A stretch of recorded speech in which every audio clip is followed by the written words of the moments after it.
नमस्कार। आप सभी के भीतर बैठे परमात्मा को प्रणाम करता हूँ। राधा स्वामी जी। आज के सत्संग का विषय है जीवन क्या है और हमें जीवन को किस प्रकार जीना चाहिए। यह बहुत महत्वपूर्ण सत्संग है तथा इस सत्संग को अंत तक ज़रूर सुनिएगा। क्या पता कौन सी लाइन या शब्द आपके जीवन को तब्दील कर दे। तो साथ संगत जी, चलिए शुरू करते हैं आज का सत्संग। जीवन मिट्टी का एक दिया है, लेकिन ज्योति उसमें मृण्मय नहीं है, चिन्मय की है। दिया पृथ्वी का, ज्योति आकाश की। दिया पदार्थ का, ज्योति परमात्मा की। दिया एक अपूर्व संगम है। इसे ठीक से समझ लेना, क्योंकि तुम भी मिट्टी के एक दिए हो, लेकिन वही तुम्हारी परिसमाप्ति नहीं। और अगर तुमने जैसा जाना कि तुम बस मिट्टी के ही दिए हो, तो तुम जीवन की सार्थकता और सत्य से वंचित रह जाओगे। दिया ज़रूरी है, लेकिन ज्योति के होने के लिए ज़रूरी है। ज्योति के बिना दिए का क्या अर्थ। ज्योति खो जाए, दिए का क्या मूल्य। ज्योति ना हो तो दिए का क्या करोगे। ज्योति की स्मृति बनी रहे, ज्योति निरंतर आकाश की तरफ उठती रहे तो दिया सीढ़ी है, और तब तुम दिए को धन्यवाद दे सकोगे। जिन्होंने भी आत्मा को जाना, वे शरीर को धन्यवाद देने में समर्थ हो सके। जिन्होंने आत्मा को नहीं जाना, वे या तो शरीर की मानकर चलते रहे, ज्योति दिए का अनुसरण करती रही और निरंतर गहन से गहन अचेतना और मूर्छा में गिरते गए। या जिन्होंने आत्मा को नहीं जाना, उन्होंने व्यर्थ ही शरीर से, दिए से संघर्ष मोल ले लिया। जो साथी हो सकता था, उसे शत्रु बना लिया। जिसे तुम संसारी कहते हो, वे पहले तरह के लोग हैं, जिनके भीतर का परमात्मा जिनके बाहर की खोल का अनुसरण कर रहा है। जिन्होंने गाड़ी के पीछे बैल जोत दिए हैं और बैल गाड़ी के साथ खिसट रहे हैं। जिन्होंने क्षुद्र को ओकार कर लिया है और विराट को पीछे। उनके जीवन में अगर दुख ही दुख हो तो आश्चर्य नहीं। ये संसारी लोग हैं जिन्हें तुम भोगी कहते हो। फिर इनके ठीक विपरीत खड़े तथा कथित योगी हैं, धार्मिक लोग हैं। स्मरण रखें, उन्हें मैं तथाकथित कहता हूँ, क्योंकि वे नाम मात्र के ही योगी हैं। उन्होंने गाड़ी और बैल के बीच संघर्ष कर रखा है। उन्होंने दिए और ज्योति के बीच शत्रुता बांध रखी है। उन्होंने आत्मा और शरीर के बीच एक कलह निर्मित कर रखी है, एक संघर्ष रच रखा है। भोगी तो भ्रांत है ही, तुम्हारा तथाकथित योगी भी भोगी से भिन्न नहीं है। आखिर ये सवाल पैदा होता है कि वास्तविक योगी कौन है। वास्तविक योगी वही है जिसने दिए के सहयोग का उपयोग कर लिया ज्योति को प्रज्वलित करने में। जिसने दिए से शत्रुता न बांधी और ना ही दिए का अनुसरण किया, ना ही बैल गाड़ी के पीछे बांधे और ना ही गाड़ी और बैल के बीच किसी तरह की कलह पैदा की, वर्ण सामंजस्य साधा, एक सहयोग निर्मित किया। निश्चित ही सहयोग अति कठिन है, क्योंकि ज्योति जाती है आकाश की तरफ। वह आकाश की है, आकाश की तरफ जाती है। दिया मिट्टी का है, मिट्टी में ही पड़ा रह जाता है। दोनों के आयाम बड़े भिन्न हैं, यात्रा बड़ी अलग है। फिर भी दिए और ज्योति में एक संगम है। वैसा ही संगम साध लेना योग है, शरीर और स्वयं में, मृण्मय और चिन्मय में। कीचड़ से कमल पैदा होता है। तुम्हारे शरीर की कीचड़ से तुम्हारी आत्मा का कमल पैदा होगा। कीचड़ की दुश्मनी मत करना, अन्यथा कमल पैदा ही ना होगा। कीचड़ और कमल में कितना ही विरोध दिखाई पड़े, भीतर गहरा सहयोग है। कीचड़ कितनी ही कीचड़ लगे, कहाँ संबंध भी तो नहीं मालूम पड़ता। कमल और सुंदर, अपूर्व सुंदर, अद्वितीय रेशम सा कोमल। जहाँ कीचड़ गंदी दुर्गंध, बहुत ज़्यादा दुर्गंध, वहाँ कमल की सुबास। दोनों में कोई तो नाता दिखाई नहीं पड़ता।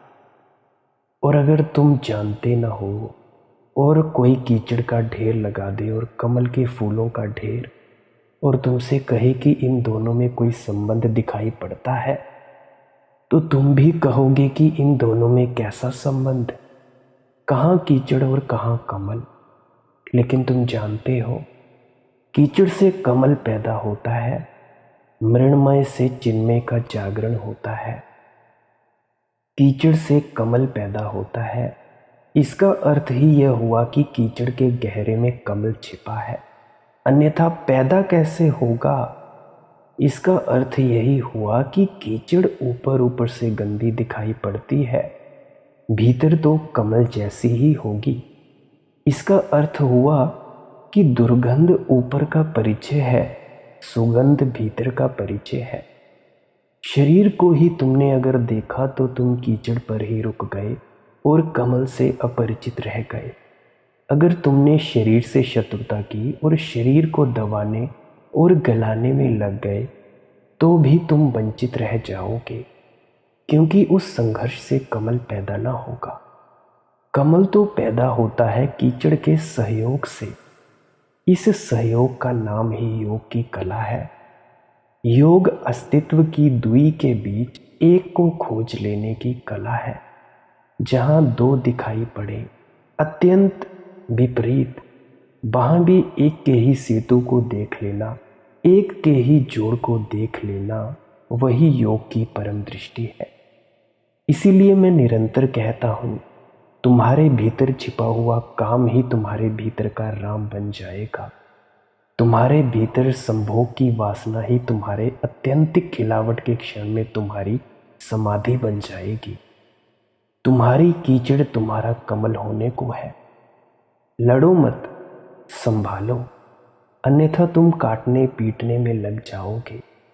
काटना पीटना एक तरह की हिंसा है, और काटना पीटना एक तरह का गहन अज्ञान है, क्योंकि अस्तित्व व्यर्थ पैदा ही नहीं करता। कितना ही तुम्हें व्यर्थ मालूम पड़ती हो कोई चीज़, अस्तित्व ने व्यर्थ को पैदा करना जाना ही नहीं। इसीलिए तो हम अस्तित्व को परमात्मा कहते हैं, क्योंकि अस्तित्व कोई अंधा संयोग नहीं है, एक सुनियोती यात्रा है।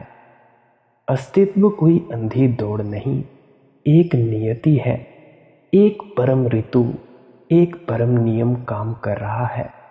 यहाँ कुछ भी व्यर्थ नहीं है। तुम्हारा काम, तुम्हारी काम वासना व्यर्थ नहीं है। जिन्होंने तुमसे कहा है वे नासमझ हैं। तुम्हारी काम वासना ही तुम्हारा परम जीवन भी नहीं है। उस पर ही रुके तो भी मर जाओगे, उससे लड़े तो भी मिट जाओगे। उससे ऊपर जाना है और उसको ही सीढ़ी बनाकर जाना है। उससे ऊपर जाना है, उसका ही सहयोग लेना है, उसके ही कंधे पर रखना है। निश्चित ऊपर जाना है, पार जाना है, अतिक्रमण करना है, लेकिन संघर्ष से नहीं, अत्यंत प्रेमपूर्ण, अत्यंत कलात्मक विधियों से। लेकिन तुम्हारी समझ में बहुत बार तुम्हें ऐसा लगेगा, क्रोध का क्या उपयोग है, काट डालो। अगर तुम शरीर शास्त्रियों से पूछो तो वे ही कहते हैं कि शरीर में बहुत सी चीज़ें हैं जिनका कोई उपयोग नहीं, उन्हें भी पता नहीं है। डॉक्टर कितनी सरलता से अपेंडिक्स का ऑपरेशन करता है, टॉन्सिल तो यूं निकाल देता है जैसे कि उनकी कोई ज़रूरत ही नहीं, और चिकित्सा शास्त्र अभी तक भी खोज नहीं पाया कि इनकी क्या ज़रूरत है। लेकिन वे हैं तो उनकी ज़रूरत तो होनी ही चाहिए, अन्यथा अस्तित्व एक दुर्घटना मात्र हो जाएगा। और डॉक्टर काटते रहे हैं टॉन्सिल। जिसके टॉन्सिल काट दिए उसके बेटे को फिर टॉन्सिल परमात्मा पैदा कर दो है। डॉक्टर काट देते हैं अपेंडिक्स, लेकिन फिर उसके बेटे में अपेंडिक्स आ जाती है। इतनी व्यर्थ चीज़ पुनरुक्त हो नहीं सकती थी। जरूर कोई रहस्य होगा जो हमें दिखाई नहीं पड़ रहा है। जहाँ तक हमारी समझ है वहाँ तक व्यर्थ ही मालूम पड़ता है।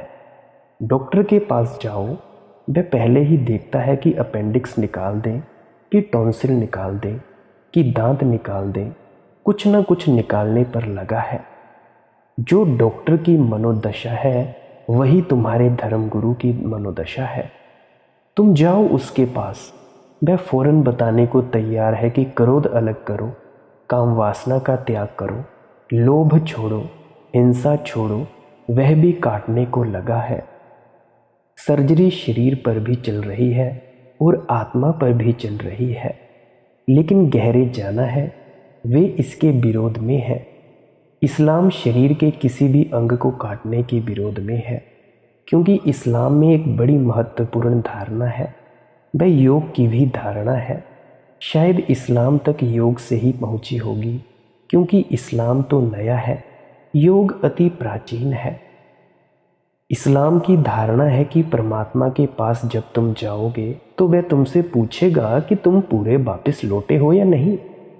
अगर तुम अधूरे वापस लौटे तो तुम दंडित किए जाओगे। परमात्मा ने जितना तुम्हें दिया था कम से कम उतने तो वापस लौटना। ज़्यादा ना कर सको तो क्षमा मांग सकते हो, लेकिन कम होकर मत लौटना। इसके अनेक आयाम हैं इस बात के।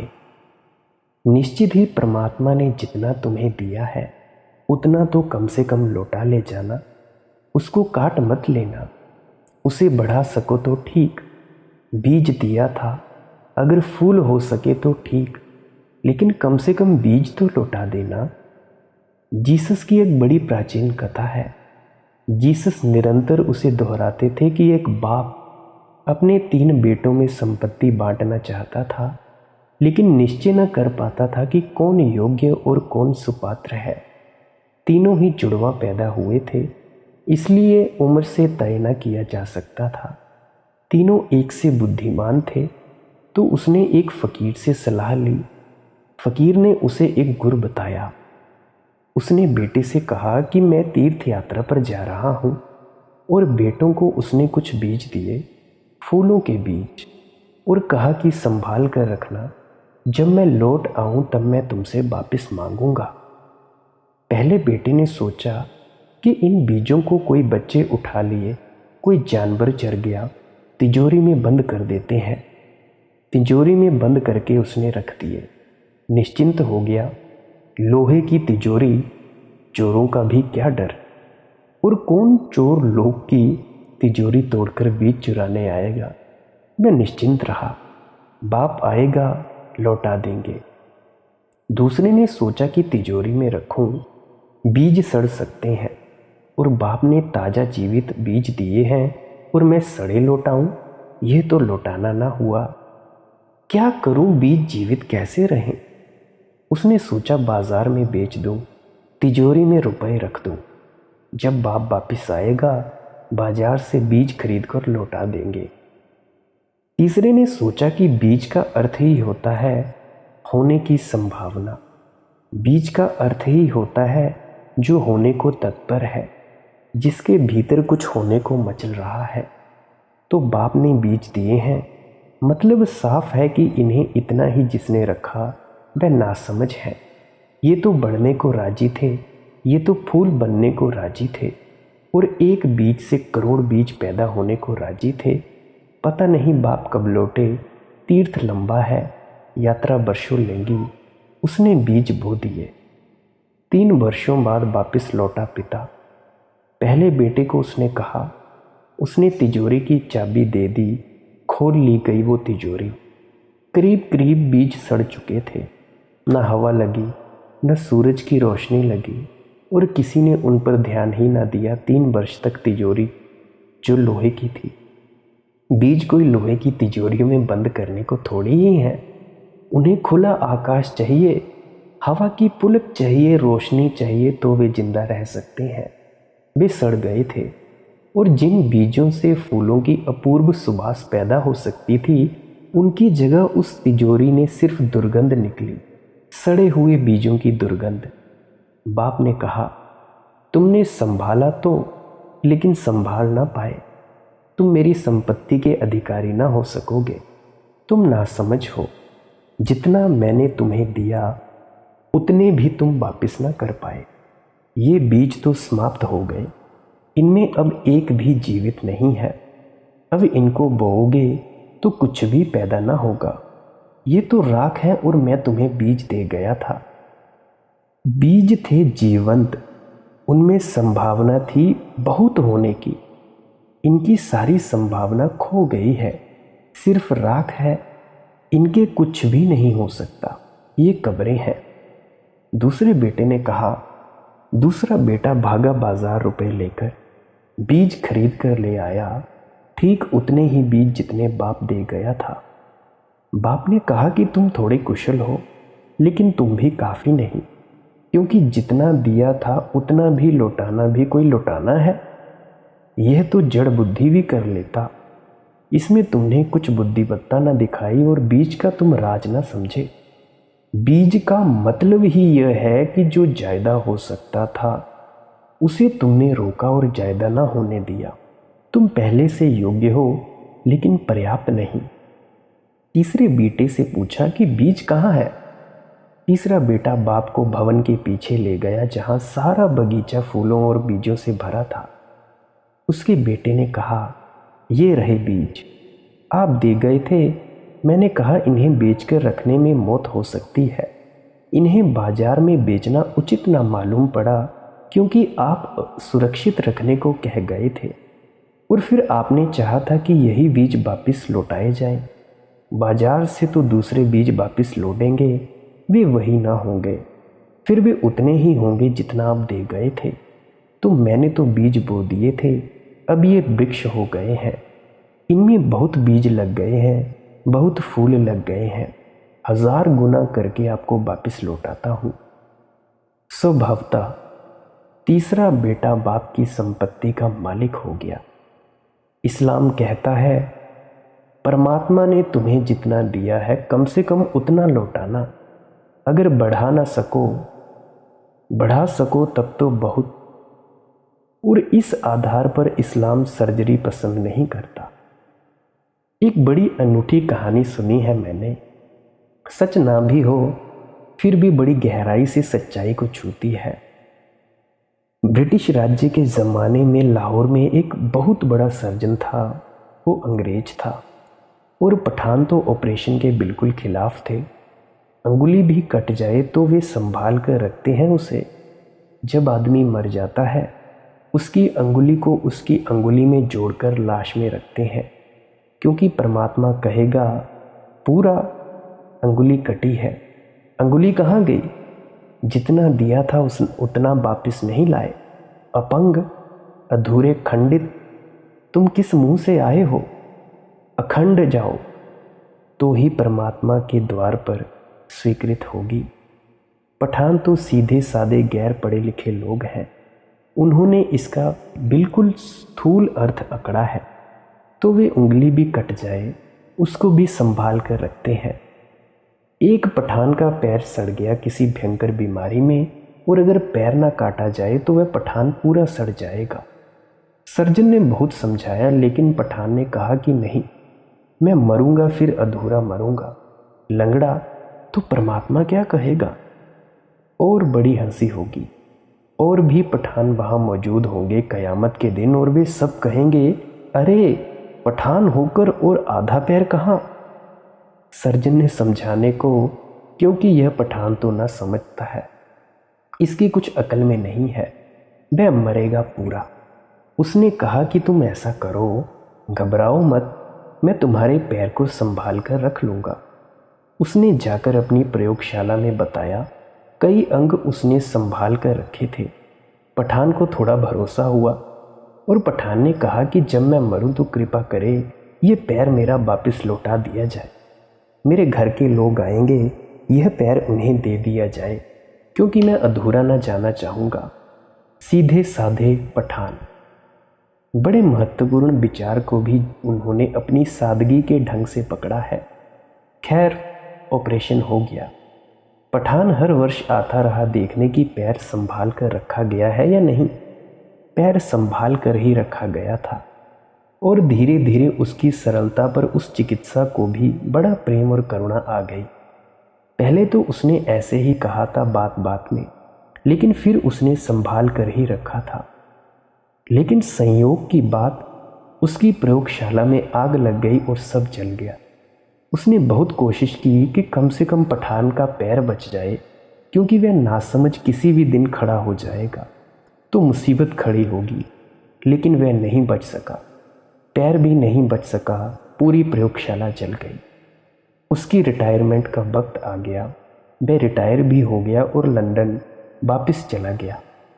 पठान की बात आई गई हो गई, भूल गया। लेकिन अगर कभी किसी पठान को रास्ते पर देख लेता तो उसे याद आ जाती।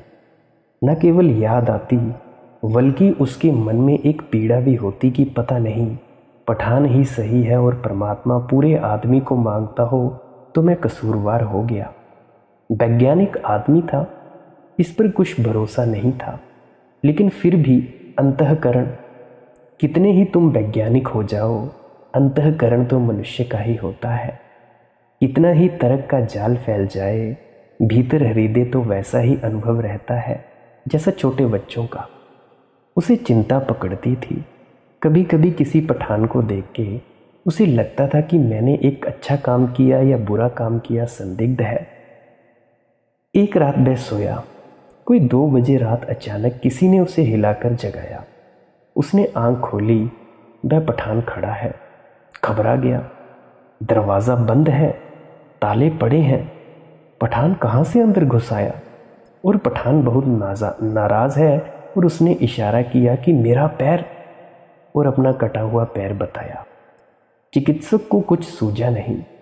तभी उसे याद आया कि एक पैर उसकी प्रयोगशाला में, जो उसने अभी नई बनाई है, कुछ 8-10 दिन पहले ही किसी का काटा है, वह वहाँ है, उससे काम चल जाएगा। उसने पठान का हाथ पकड़ा, वह अपनी प्रयोगशाला में ले गया। उसने जाकर उसको पैर के पास खड़ा कर दिया। पठान का चेहरा खुश हो गया। वह मुस्कुराया, पैर के पास गया, लेकिन भूल हो गई। उसका दायां पैर कटा था और यह बायां था। जिस कांच के बर्तन में उसने संभाल कर रखा था, उसने उठाकर कांच का बर्तन पटक दिया और नाराज़गी से वह घर के बाहर हो गया। ये डॉक्टर तो इतना घबरा गया। सुबह इसकी नींद खुली तो इसने सोचा सपना होगा, ये कहीं हो सकता है। लेकिन जब प्रयोगशाला में जाकर देखा और टूटा हुआ जार देखा और नीचे पड़ा हुआ पैर देखा, तब तो ये मुश्किल हो गया तय करना कि यह सपना हो सकता है। ये संभव है कि सपने में उसी ने जार पटका है। ये संभव है। इसीलिए मैं कहता हूँ कि पक्का नहीं, कहानी कहाँ तक सच होगी, कहाँ तक झूठ होगी। सपने में खुद ही ने जार पटका हो, ये भी हो सकता है। और ये दुनिया बड़ी अजीब है और अनुभव है। ये भी हो सकता है कि पठान आया हो। फिर उसने खोजबीन करवाई तो पता चला कि जिस रात उसने पठान को देखा, उसी रात पठान की मृत्यु हुई। तो इस बात की पूरी संभावना है कि पठान की चेतना इतना हिवल रही हो अपने पैर को पाने के लिए कि वह मौजूद हो गई हो। उसने जाकर जगा दिया हो चिकित्सक को। एक बात साफ है कि परमात्मा ने तुम्हारे भीतर कुछ भी अकारण पैदा नहीं किया है। जैसे मेरे अनुभव में कुछ बातें हैं जो मैं तुमसे कहूँ, वे शायद कभी चिकित्सकों के काम बढ़ जाएं, क्योंकि कभी न कभी चिकित्सा शास्त्र, सर्जरी मनुष्य के अंतर कर्मों का भी स्पर्श करेगी। जहाँ तक बोलने का और साधारण आदमी की चेतना का संबंध है, टॉन्सिल्स का कोई उपयोग नहीं मालूम होता, लेकिन जहाँ तक मौन का संबंध है, टॉन्सिल का उपयोग है। और जिस व्यक्ति के टॉन्सिल निकल गए हैं उसे मौन होना मुश्किल हो जाता है। ये मेरा अनुभव है, मेरा एक्सपीरियंस। वह चुप नहीं हो सकता, शायद बोल ज़्यादा अच्छी तरह से सकता है, क्योंकि टॉन्सिल्स के अवरोध बोलने में बाधा बनते हैं। सर्दी जुकाम पकड़ता है, टॉन्सिल करीब आ जाते हैं, एक दूसरे से रगड़ जाते हैं, सूजन हो जाती है, बोलने में कष्ट होता है। लेकिन ठीक इसके विपरीत जब कोई व्यक्ति मौन में उतरता है तो जिसके टॉन्सिल नहीं है उसको मैंने मौन में उतरते नहीं देखा। ज़रूर कुछ गहरे संबंध हैं कि टॉन्सिल मौन में सहायता देते हैं, चुप्पी में सहायता देते हैं। और जो व्यक्ति वर्षों तक मौन रहते हैं उनके टॉन्सिल बिल्कुल करीब आ जाते हैं, इतने करीब आ जाते हैं कि अगर वे बोलते होते तो बोलना मुश्किल हो जाता, जैसे मेहर बाबा। कोई व्यक्ति 3 वर्ष तक अगर मौन रह जाए, बिल्कुल मौन, तो टॉन्सिल्स बिल्कुल करीब आ जाते हैं। और जो बोलने की ऊर्जा है, जो विचार का प्रवाह है, फिर ऊपर की तरफ नहीं जाता, वही बोलने की ऊर्जा हृदय की तरफ गिरने लगती है और टॉन्सिल उसके गिर में सहयोगी होते हैं। किसी दिन शायद सर्जरी जान सके। जिन लोगों की अपेंडिक्स निकल गई और डॉक्टर तो बड़े तत्पर हैं उन्हें निकालने में। मैंने सुना है कि एक सर्जन की, बड़े प्रख्यात सर्जन की पत्नी ने एक दिन सुबह उठकर देखा कि उसकी अंग्रेजी की किताब के पन्ने किसी ने फाड़ दिए हैं। तो उसने अपने पति को पूछा कि यहाँ कोई आया भी नहीं, किसने ये पन्ने फाड़े? उसने कहा, अरे मुझे क्षमा करना, मैंने देखा उन पर लिखा है अपेंडिक्स, मैंने जल्दी से बाहर निकाल लिए, ख्याल ही ना रहा। डॉक्टर तो एकदम तत्पर हैं। जो लोग जिनकी अपेंडिक्स निकाल ली गई है, कुछ बातों में उनको कठिनाई शुरू हो जाती है। एक, उनकी आत्मा को शरीर के बाहर ले जाना बड़ा कठिन हो जाता है, जिसको आध्यात्मिक लोग एस्ट्रल प्रोजेक्शन कहते हैं, शरीर से बाहर निकलकर यात्रा करना। वह अपेंडिक्स जिसकी निकल गई उसको मुश्किल हो जाता है, वह शरीर के बाहर नहीं निकल पाता। जिसकी अपेंडिक्स स्वस्थ है वह शरीर के बाहर सुविधा से निकल पाता है, जैसे अपेंडिक्स सूक्ष्म शरीर को बाहर भीतर ले जाने में सहयोगी होती है। ये सिर्फ संकेत दे रहा हूँ क्योंकि इस संबंध में कुछ बहुत खोजबीन कभी नहीं की गई है, लेकिन मेरे एक्सपीरियंस में जिनकी अपेंडिक्स निकल गई है, हजारों लोगों ने मेरे करीब ध्यान किया है। उनमें से अनेक लोगों को शरीर के बाहर जाने का अनुभव होता है।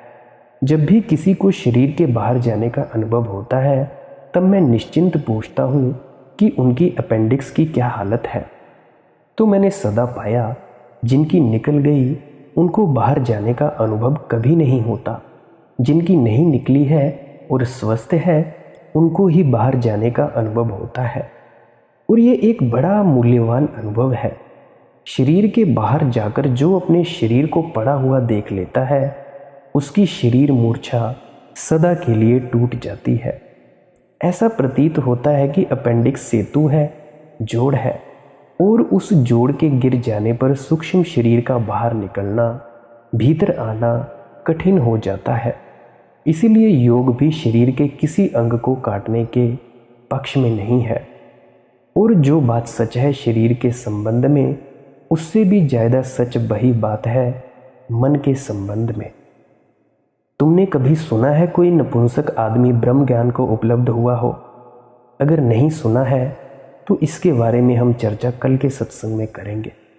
तो प्यारी साथ संगत जी, अगर मुझसे कुछ गलती हो गई हो तो इसके लिए माफ़ी मांगता हूँ।